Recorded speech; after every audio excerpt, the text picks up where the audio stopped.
I'm here in my uncle's coffee plantation, and as you can see, it's not the harvest season because that's all the way until November, but there is some coffee which has matured early.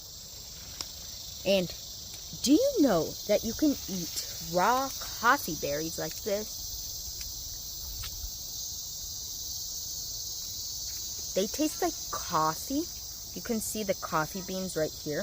This is what eventually you dry and then roast to make the coffee that is widely drunk over all the world.